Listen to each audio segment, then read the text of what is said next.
computer. Excellent. Put you on the big screen. Ah, good. So we can get started. A very warm welcome, Teacher Owie. This is your second time to Chi Channel.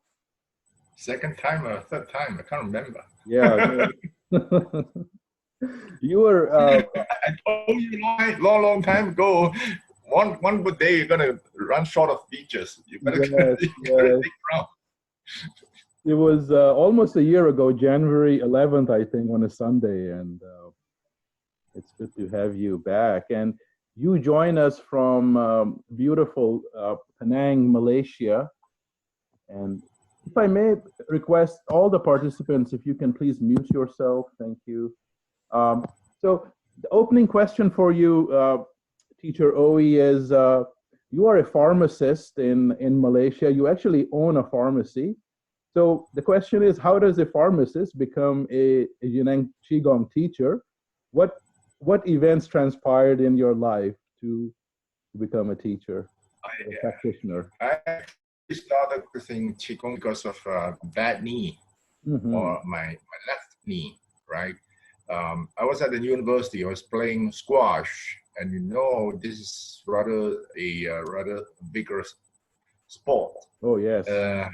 And then I was what we call, we always try to be very nice to our lecturers, you know, and one of them is is crazy in squash, and he's teaching in a medical school.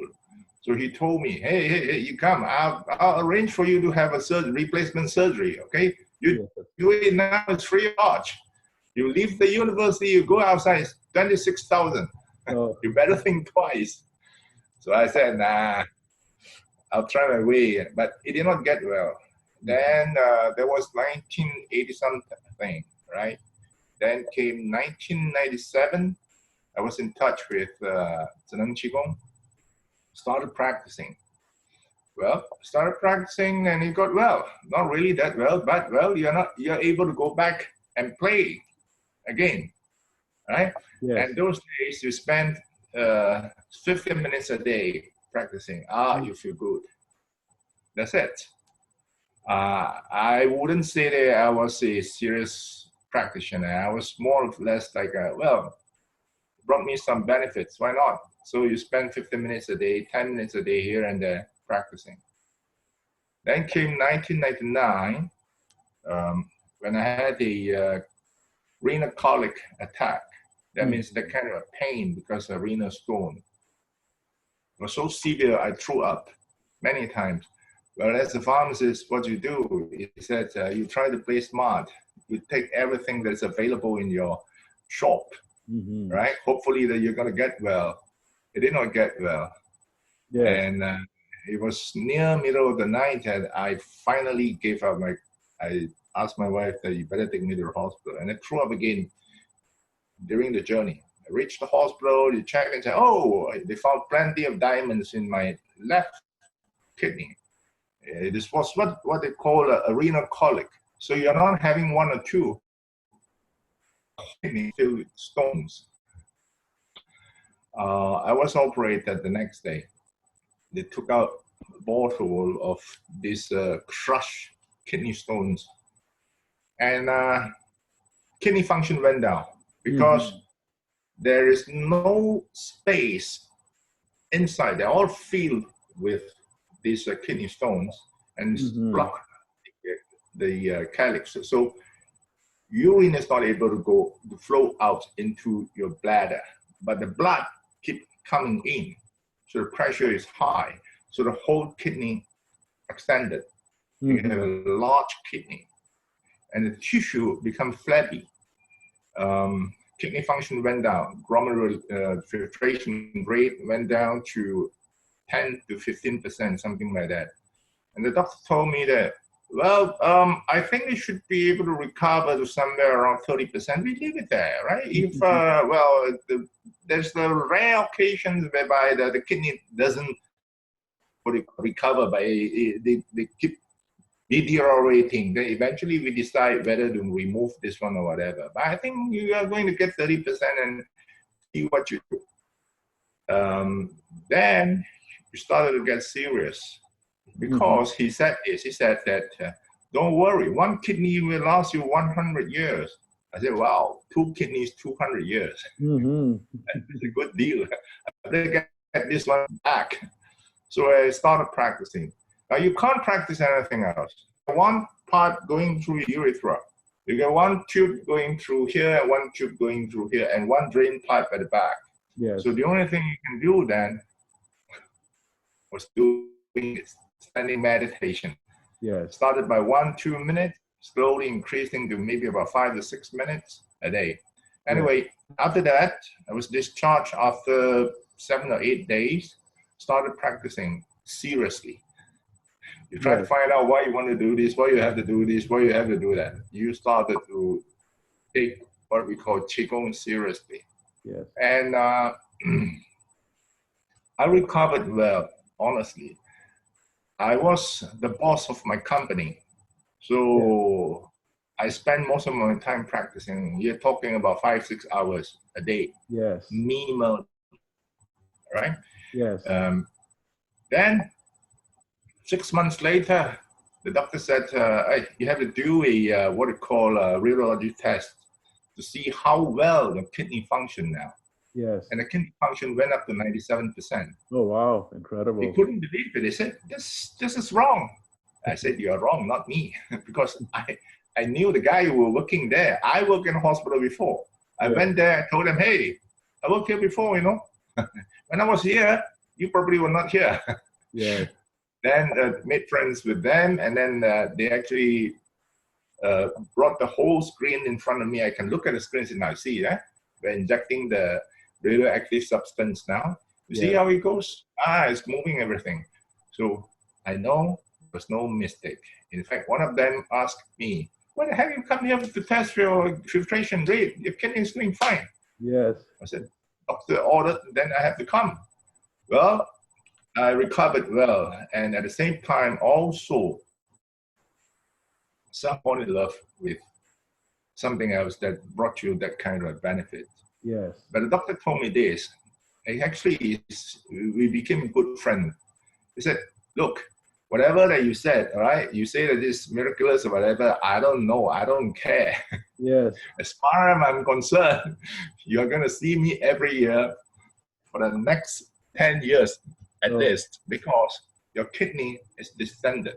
Yes. So you probably have to see me every year." Yeah. Yes, he was right. I saw him for the next 2 years because once it has been what we call distended, the kidney stones, the what we call, whenever you out the urine, whenever you clean up from the kidney, there will be plenty of urine trapped inside because the tissue is loose. Mm-hmm. I saw him for the next 2 years because of kidney stones again.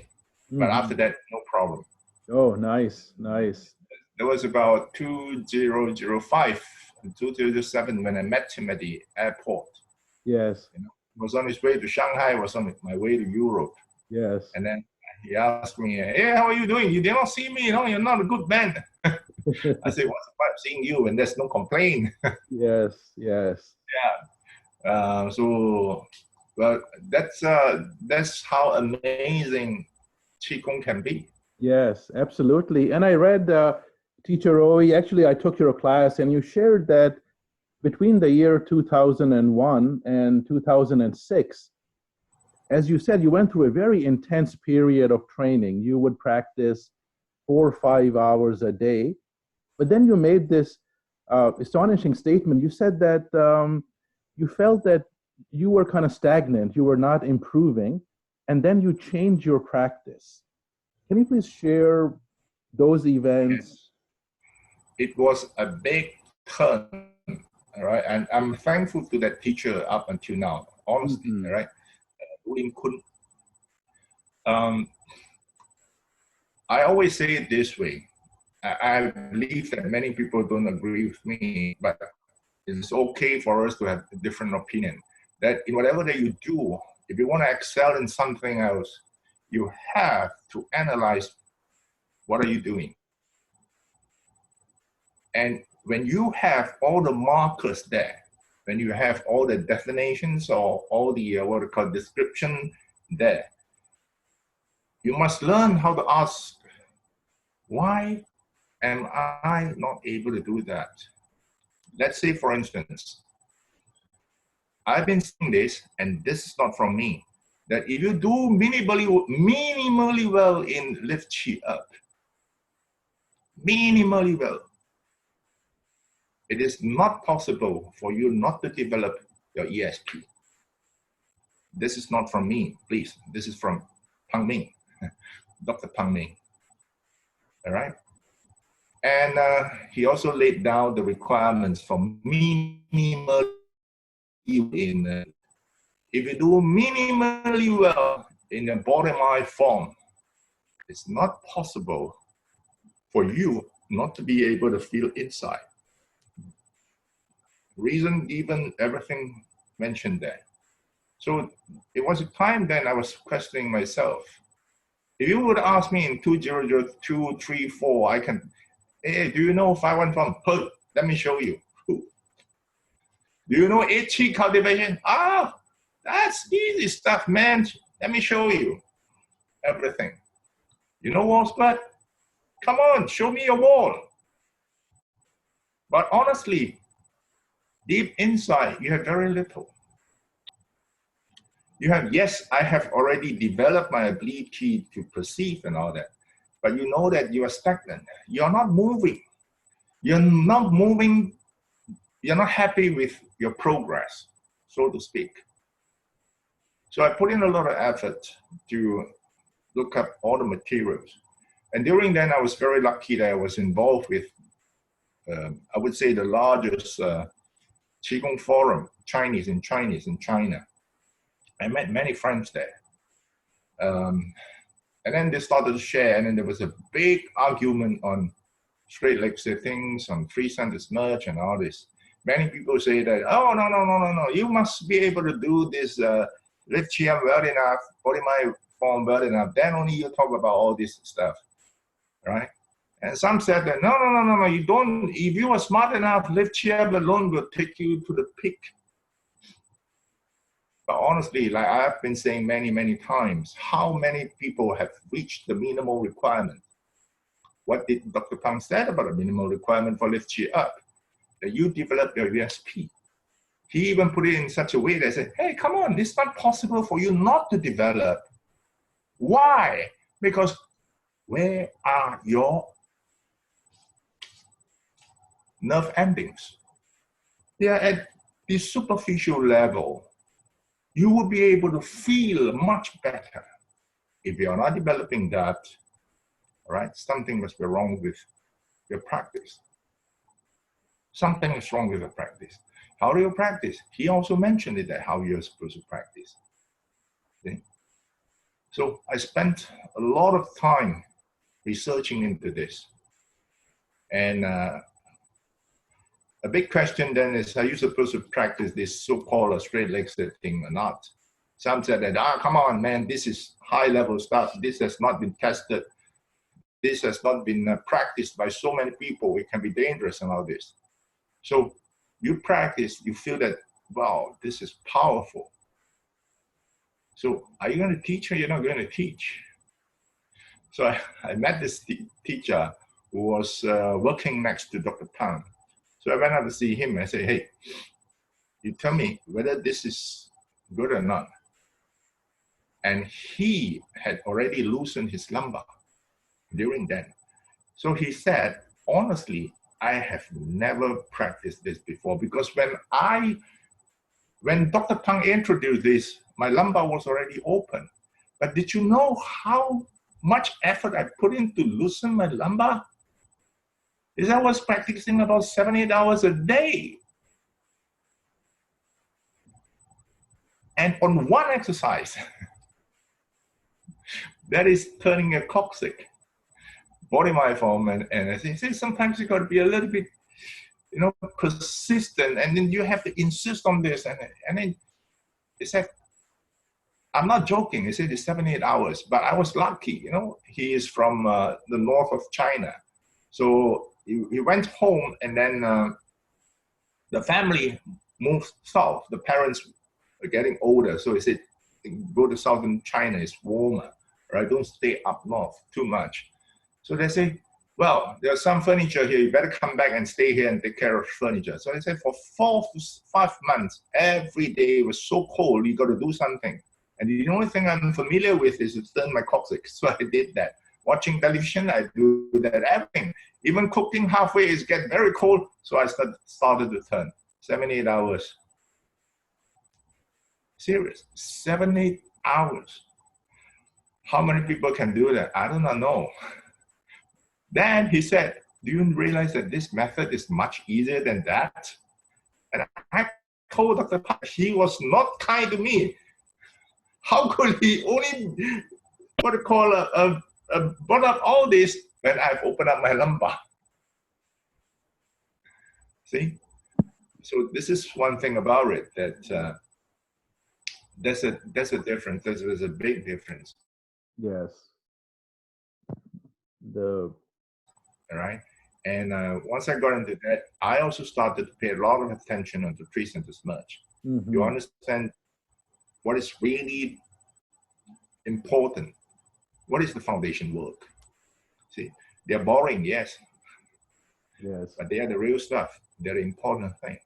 Mm-hmm. And honestly, I feel that from then on, there was a big leap, a big change to my practice and even teaching. Mm-hmm. Yes. And then, Teacher Owie, around 2009, 2010, you started writing. You have authored many books. You produced DVDs. All of them are available on Amazon. And then you started teaching. Can I ask, like, what year did you start developing your courses, M1 and M2? And what is the intent behind these courses?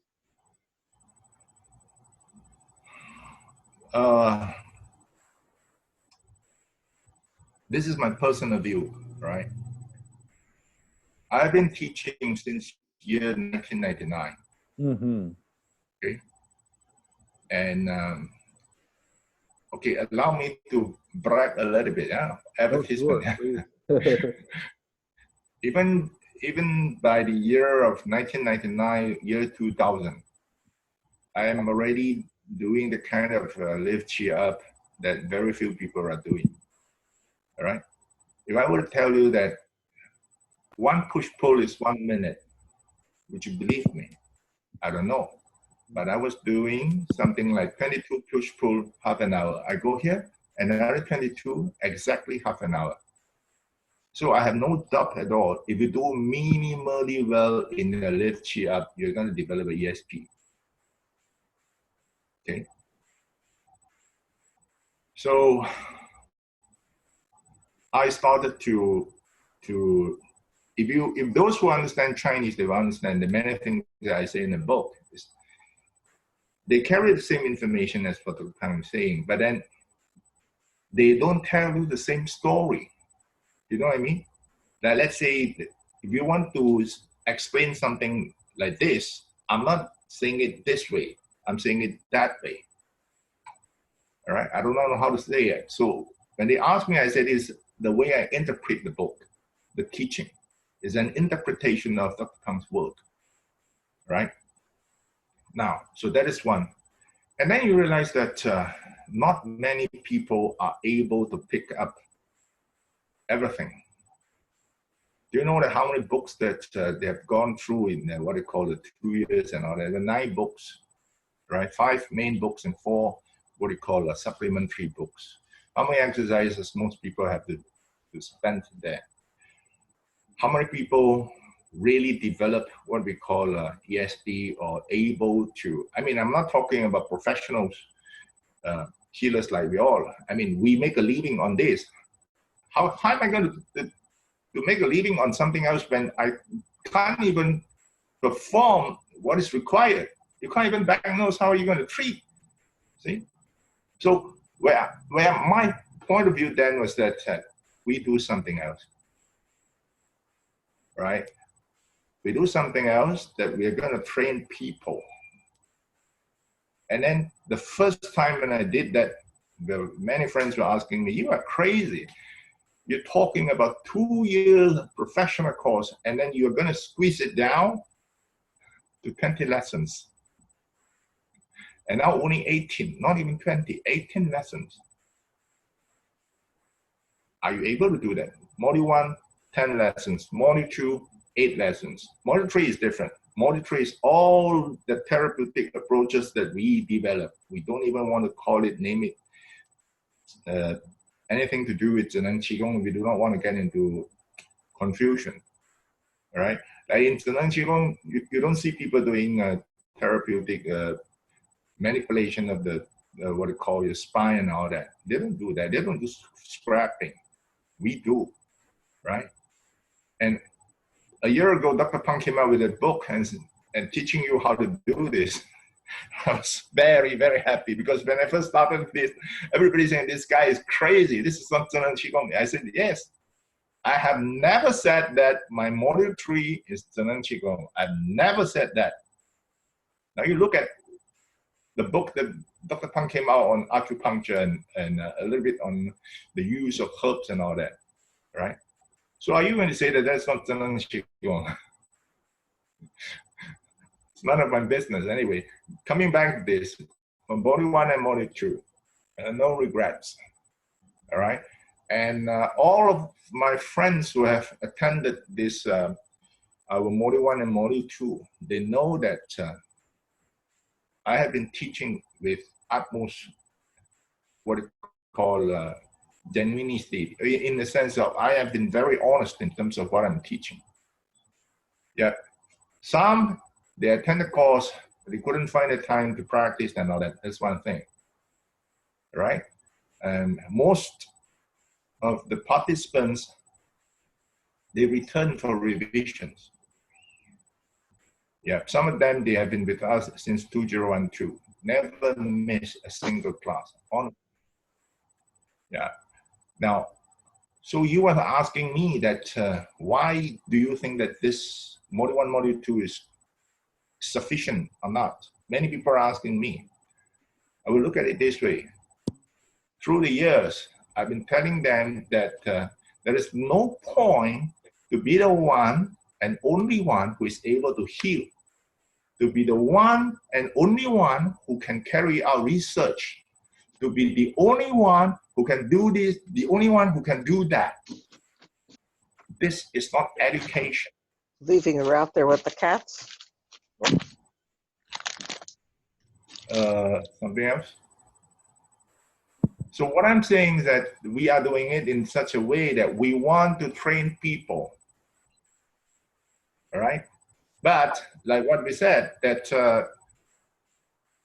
there are many approaches in Zhineng Qigong now. You can be a jack of all trades easily in Zhineng Qigong. How many exercises are there in Zhineng Qigong? A friend told me that when he was at the center, he recorded there was close to 400 exercises introduced by Dr. Pang, right? So we forget about those people at the center.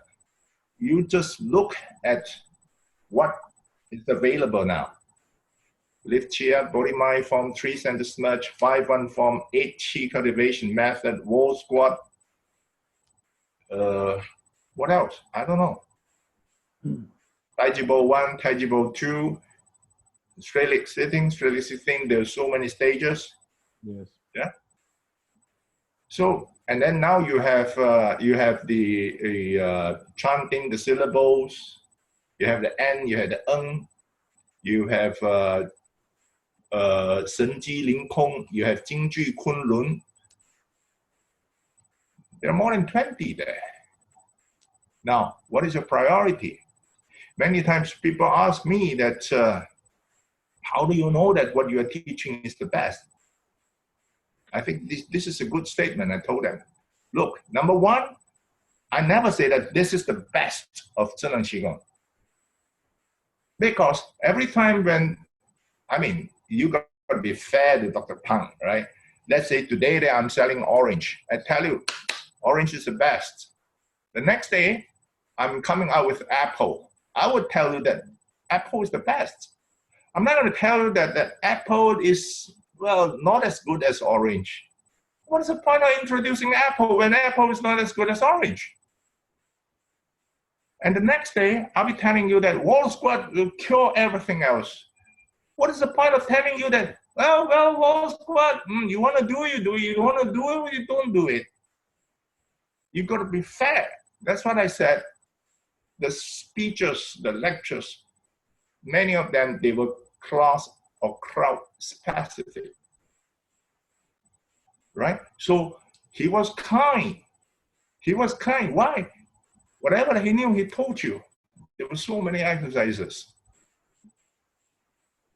right?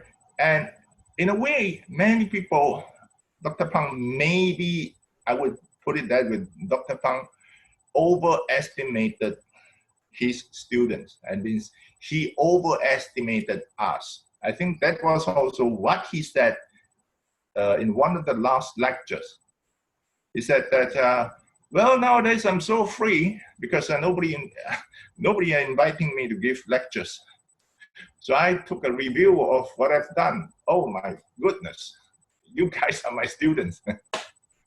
He said that. See? But if you look at it seriously, there were so many exercises. So many exercises. Some what we call more concerned about lift shift because lift shift can reach there. Some are more concerned about the reason, what we call, I wouldn't even say that as an exercise, a reason practice like chanting syllables and all that. I'm not against it. But like what I've said, to me, in what we have done, I believe that what we are offering is the best to my knowledge. And I have people who walk through this path, who practice this way, and they can stand on their own to provide services.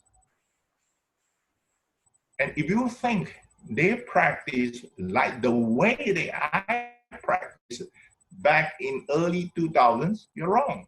I was practicing 4 or 5 hours minimally. Even now, it's hardly one day I practice less than 2 hours. I enjoy practicing, sorry. Yeah, but those days, 5 hours, so what? I can go to my office and then tell my staff, okay, boss, busy today, okay? Close the door. I get inside my room, I do whatever I like. Yes. See? Those were the days when I was like that. Yeah. I don't see patients that much then. I don't care. Sure. Yeah, so that's a reason why. If you would ask me whether module 1, module 2 is good enough, I said they have covered you sufficiently. Yes. One very important thing, I think, in our course is that we want you to have logical thinking. We do not want you to take Zhineng Qigong as a form of indoctrination. All right? It is absolutely unfair if you think that, or you interpret the sentence of just do it as just following blindly. I think it's absolutely unfair. I think those who are a little bit, what we call concerned about the research and all that, you understand Freire levels theory of matter, the hypothesis brought up by Pang Ming of energy and information, the 3 levels of a matter. And Dr. Pang is putting in so much effort to trying to validate this. This is a, he has been saying that Zhineng Qigong is a form of science, right? If this is a science, this is a science. Why are you saying that, that you can't have logical thinking in science? You don't apply analytical thinking in science? Then that's wrong. I have always been saying this, the taste of the pudding is in the eating. You taste it, then you know. But of course, there's nothing wrong if you feel that pudding with strawberry is better. Go ahead. All right. I like it with chocolate, and it's my cup of tea. Yes. So it is like what we have been saying all the while. Then, right? We went through this. We started in 2012.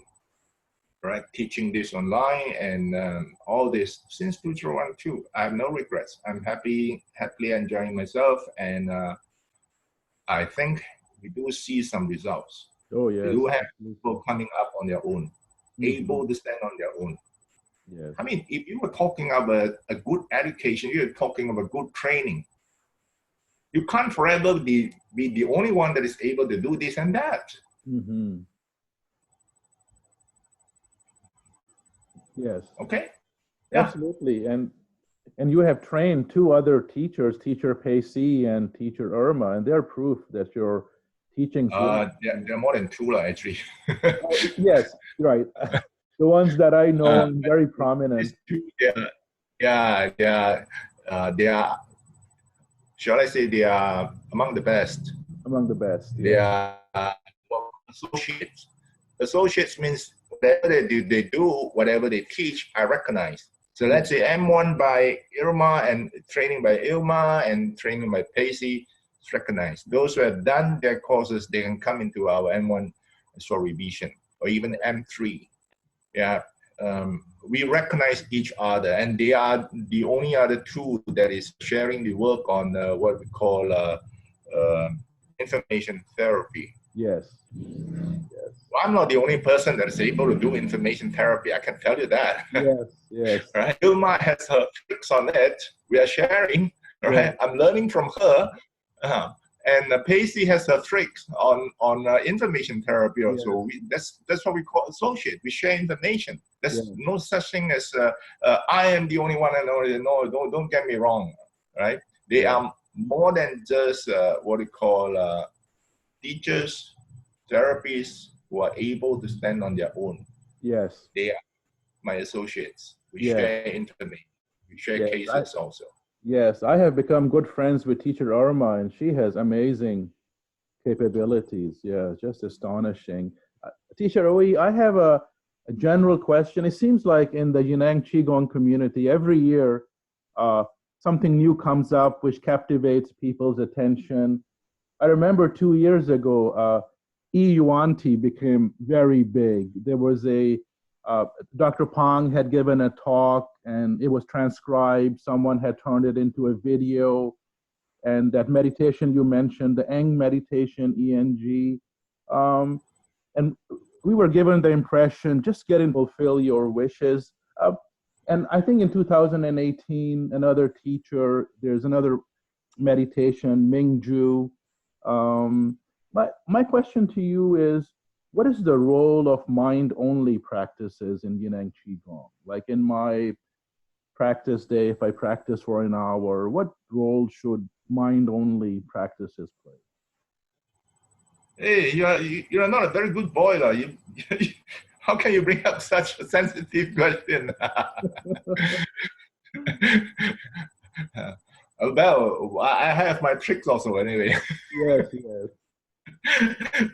I look at it this way.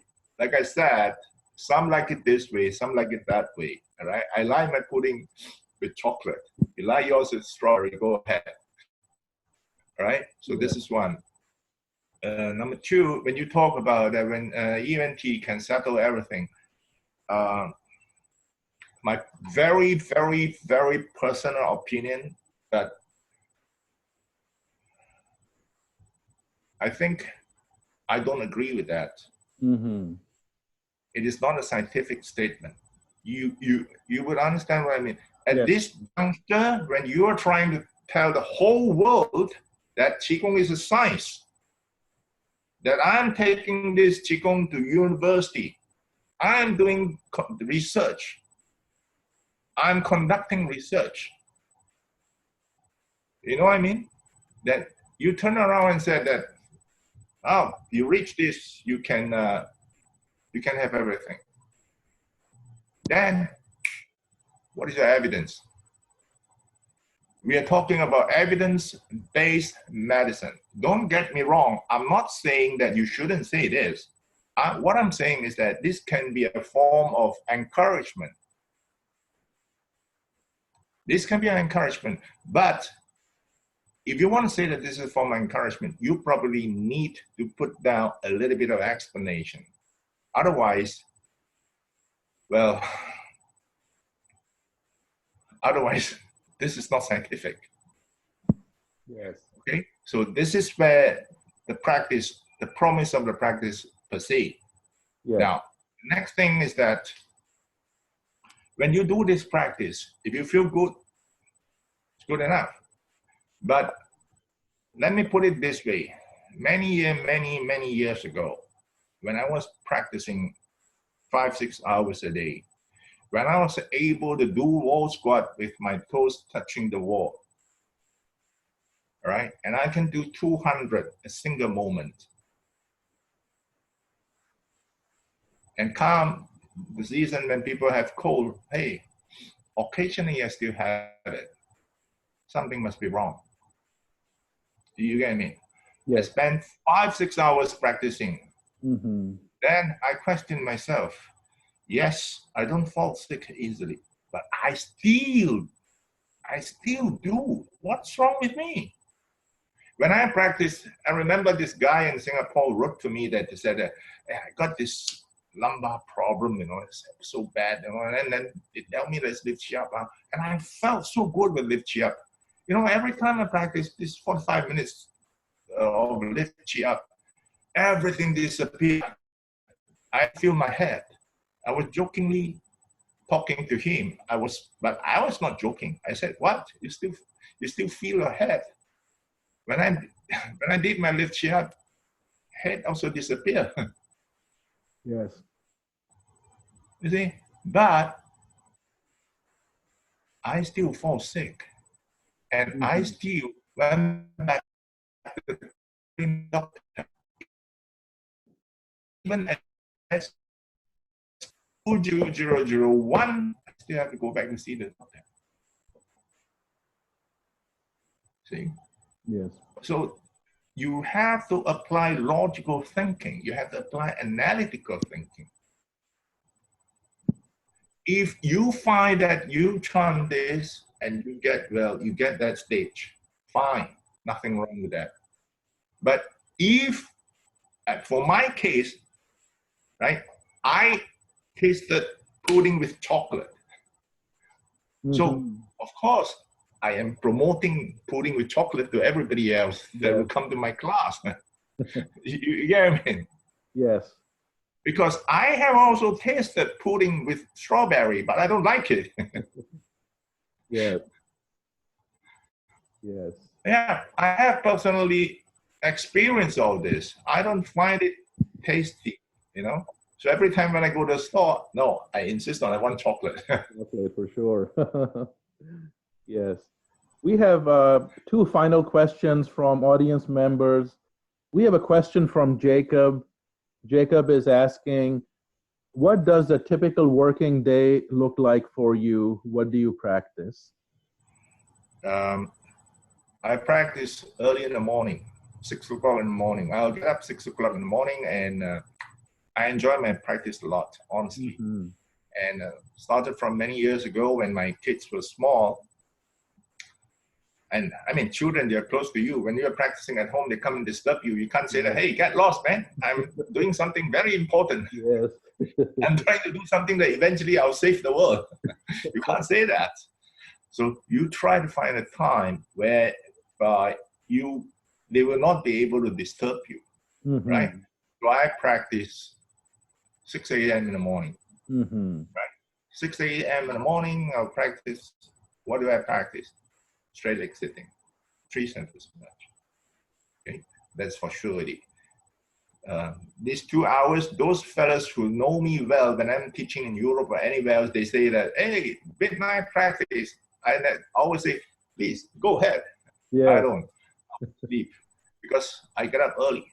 Yes.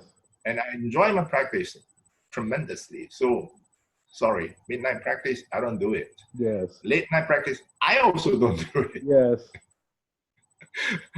But well, that's my body, you know what I mean? Yes. I don't find it good the next day, and the whole of the next day will be half gone to me. You know, I don't enjoy it, so I don't join this midnight practice. Yes. And then middle of the day, after seeing patients in the morning, anytime like at 10 a.m. to 1, I'll be seeing my clients and all that. Actually, I have very short working hours. Right? You want to come later of the day? Sorry, you come tomorrow. Then I get into practice things that I like.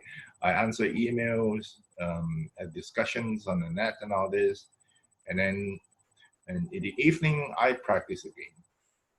I close my office door and I close at 5 o'clock. I get into my office. I practice. Oh, nice. Days I spent 90 minutes on 3 centers. Most of the days, 6 hours. Oh, wow. Yeah. 6 hours, yeah. I'm still not happy. Yeah. I enjoy the most when I did 90 minutes twice a day years ago. Oh, wow. But actually now I actually have more things, more interest in many other things. Yes. We have a final question from a friend, Hannah. She's asking, what would you advise for someone who's in a wheelchair or can't use their leg? So instead of foundation, SLS, and 3 centers merge, what else can you do? Wow. This is tough. I can't give comments without seeing the patients. What about ROFU? Do you think ROFU is as good as 3 centers merge to build on Qi?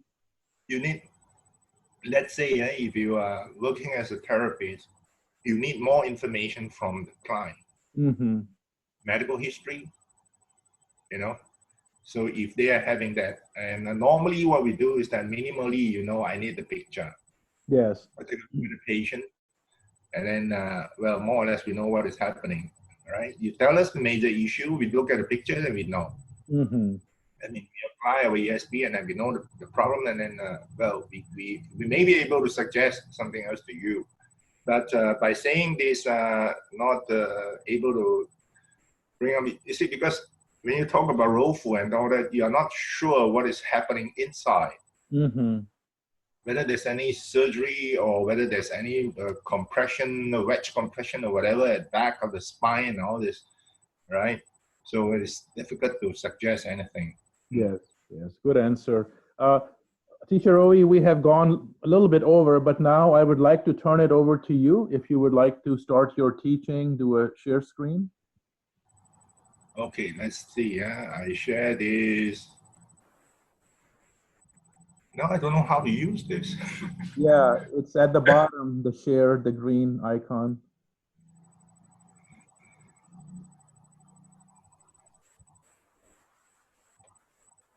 Yes. Okay.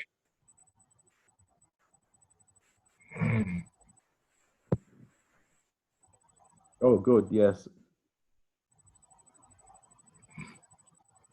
Now, if you want to learn about Qi field, you have to know what is Qi field, what is inside Qi field, right? Since you're talking about Qi field, you're talking about Qi. Let's forget about the common definition of Qi. What are the common definitions?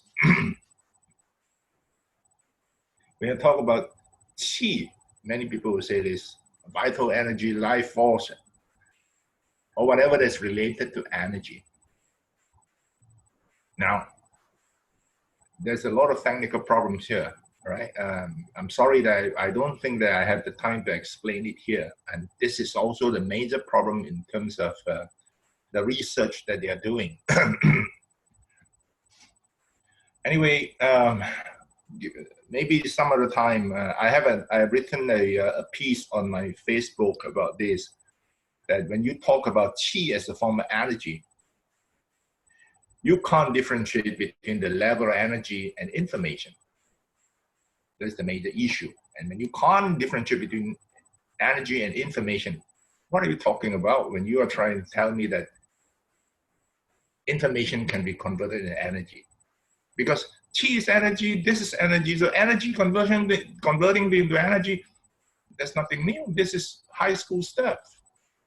All right. Now, so assuming chi is a form of information, I'm using the term assuming. Why? Because if you Google or you go to Chinese website and you Baidu, or you use the search engine there, they'll tell you that chi is a form of energy. Let's forget about chi is a form of energy. Let's say that chi is a form of information. So chi field equals information field. So where information is concerned, there are two forms of information. One is natural, right? One is consciousness information. And the natural information, they do not have any initiative. It just follow the natural order, okay? And in terms of consciousness information, human initiative is there. Human can decide, man can decide that you want it to be that way or this way, right? If you were to leave a jungle that way, trees will grow the way they like it, all right? Now, what's the difference? And consciousness information is imparted. I don't like this house, I tear it down. I build a new one. So conscious to the nature. This is consciousness information. Man follows the order of the earth follows the order of the sky follows the order of Tao, and Tao follows the natural order. This is in Tao the Classic, the first, what you call text on information. If you change the word Tao, or you change the word order to information, then you understand like a man follows the information of the earth. You get your food from the earth. Earth follows the information of the sky. The weather will determines the harvest. The sky follows the information of Tao, and Tao follows the natural order, the natural information. Now, what is natural? Empty, agile, quiet, embracing everything. It is not the kind of the natural that we're talking about, that the jungle next to me. That is only a very small part of the nature. If you look out far into the sky, then you probably understand that it's actually empty, agile, quiet, and it is embracing everything. Now, in consciousness information, we have initiative. How to build chi field? Is there such a thing as good or bad chi field? How do you define or differentiate good or bad chi field? How do you define? Well, a place where I feel good, good chi field. A place that I don't feel good, no good chi field. Simple as that. What to do when the chi field is good? Enjoy the chi field. What to do when the chi field is not good? What do you think? What to do when the chi field is not good? Anyone who wishes to answer?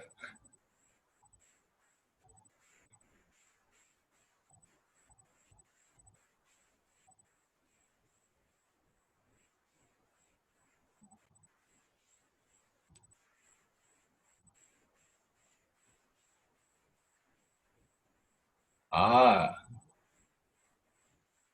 yeah, don't go away. Make it good lah.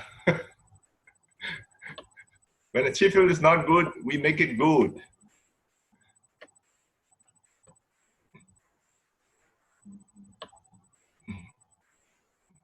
Now, then how to create good chi field? When all things are equal, that means when we're talking about the crowd, right? And we're talking about the space or the venue. And the last one will be the teacher, right?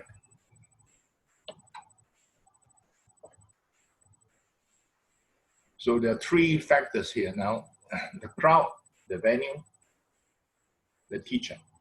If the rest are the same, the teacher will be the one to decide the quality of the qigong.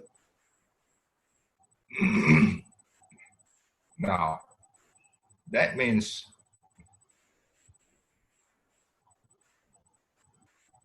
we have to understand what is the strength of the qigong then. Maybe something is wrong with this slide.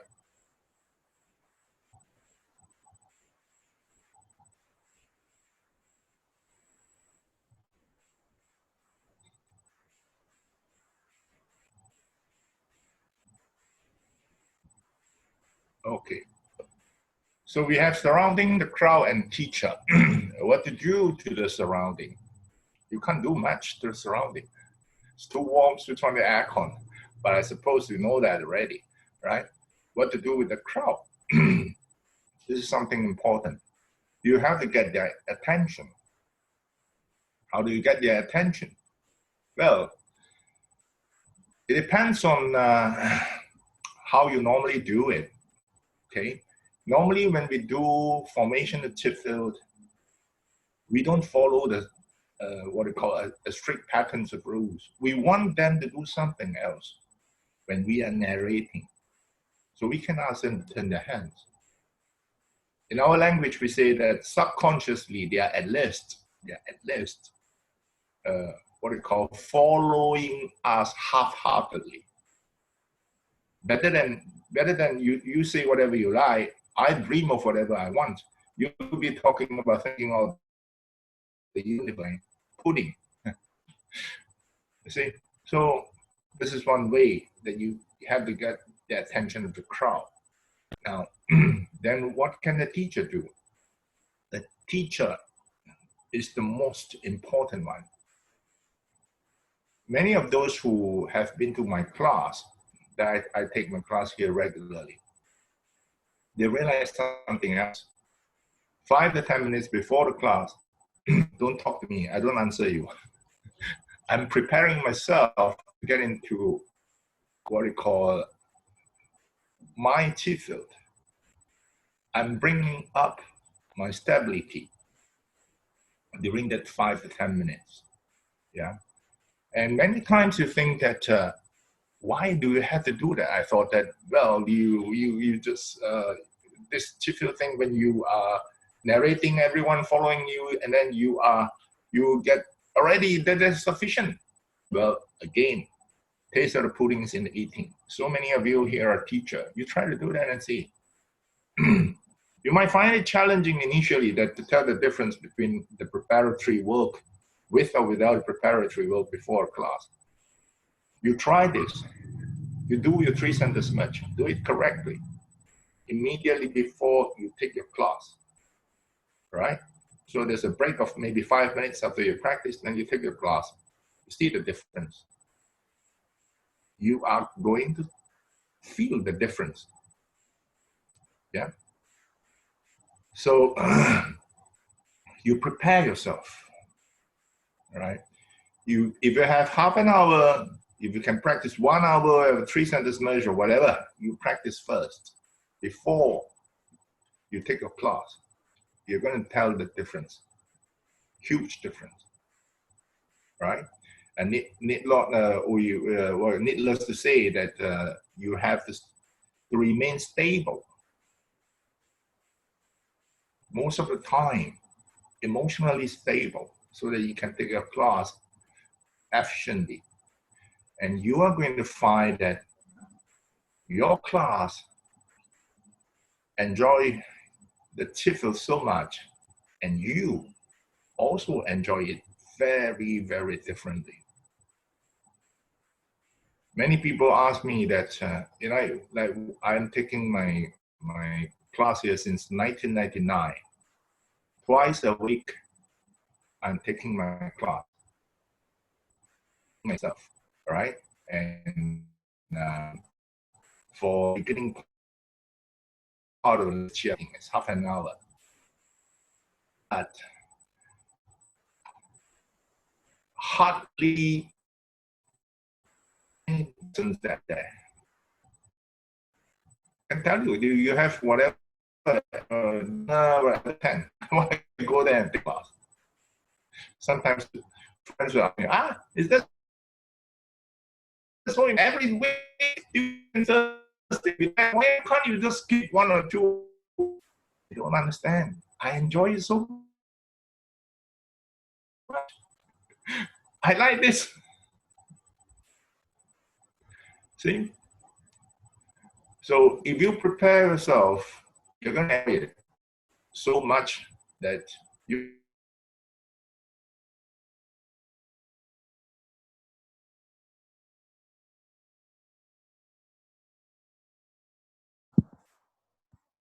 Yeah, I think some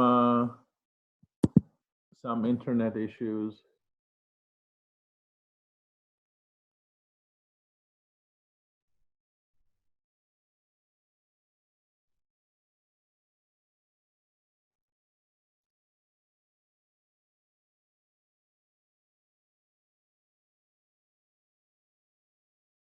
okay.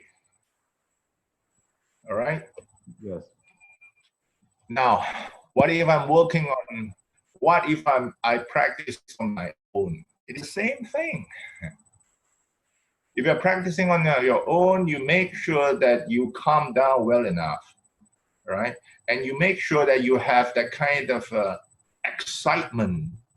Oh yes, I'm going to practice. Now, how to make sure that you can keep up with this excitement? You make sure that you don't loathe your practice. You make sure that you are at ease at the end of your practice, right?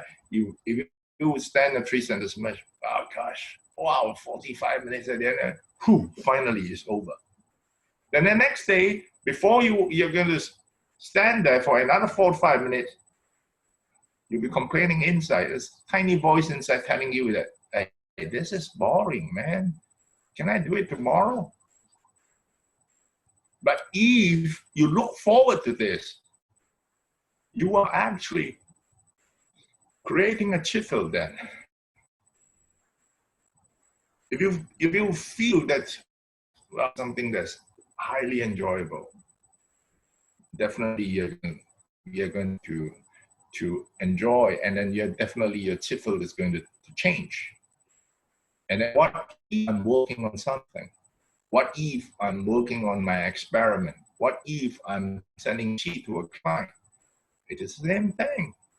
I told them the trick many years ago. I tell you this, there's a group of fellows who are doing this creation stuff and all that. They did not get very good results. And I told my friend, I said, we did that 8 years ago. All 6 of us passed, flying colors. How? Very simple. Good chi field. How the heck do you get good chi field? Very simple. Practice. Practice before you do that. Then you get the results, right? Now, what is the strength or information field or chi field? What is the strength? So how strong or how effective is a chi field?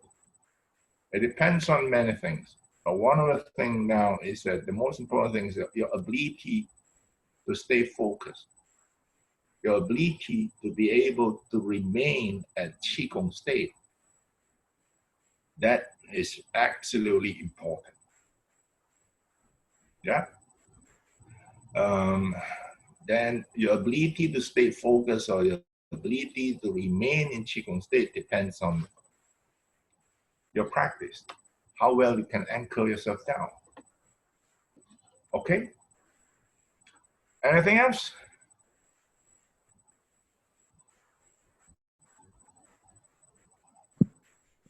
Are there any questions that pertain to chi fields by anyone, or we can move into practice if you like?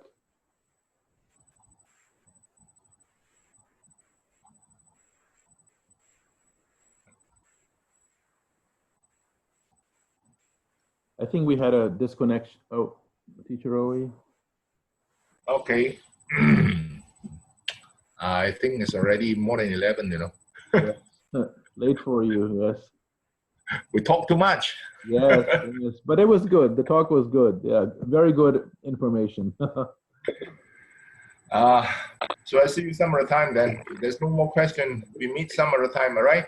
Yes, great. Thank you so much. I can unmute everyone. We can thank the teacher. So, thank you so much, teacher. Thank you. Thank you. Thanks. Thank you. I don't know how to. Thank you. Yes. Bye. Okay, take care. Thank you.